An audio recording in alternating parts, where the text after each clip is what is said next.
mentioned you wanted to revise a book without revising the heart out of the book. How do you know what the heart of the book is, and how do you avoid surgically removing it?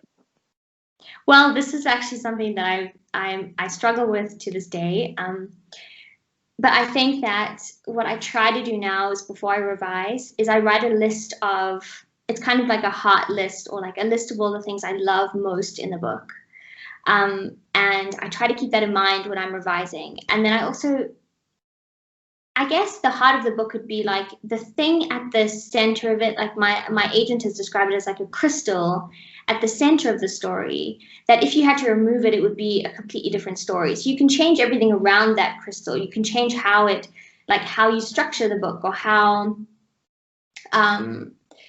or like ornamental things about the world, or sometimes even like atmosphere. But if that heart of the book changes, then it becomes a totally different thing. So it's quite, I don't know, it's something that's really hard to pin down.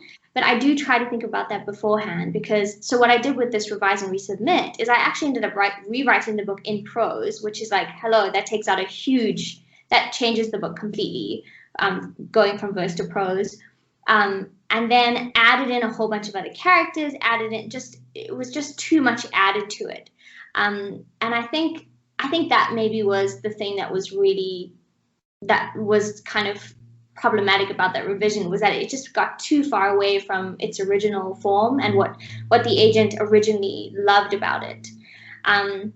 But if you're doing it for your own work, then yeah, making a list of the things that you think are really at the center of the book and that you love the most. And let's say, like for Straygarden, it's a book about sisters. So if I suddenly had to be like, oh, well, actually, no, it's just going to be one girl in a house on her own, like that would change everything about that story. You couldn't tell the same story without the sisterhood aspect.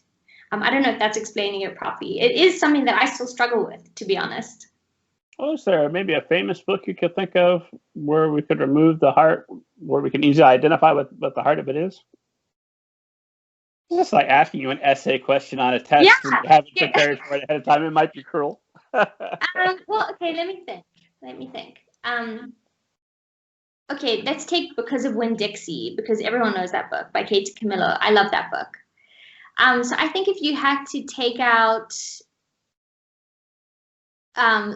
if you had to make that book about a girl who finds a dog in a shop and is like having to interact with people, like if you had to change her relationships with the other people in the town where she lives, and make them like overwhelmingly negative, or if you had to change like the ending of that book, or even take the dog out, let's say, and say it's a parrot, or I don't know, or make it so that like her parents are like, she hasn't lost her mother, like she has both of her parents. That would change the story in a really big way. But if you had to have like a similar kind of, if you had to take that story and change the setting slightly, or change how the characters interact, or change how you get from one scene to another, then that's more of a change that can still keep the heart of the book intact. Does that make sense? Yes. Yeah. I think I'm 100% on board with you. That makes sense.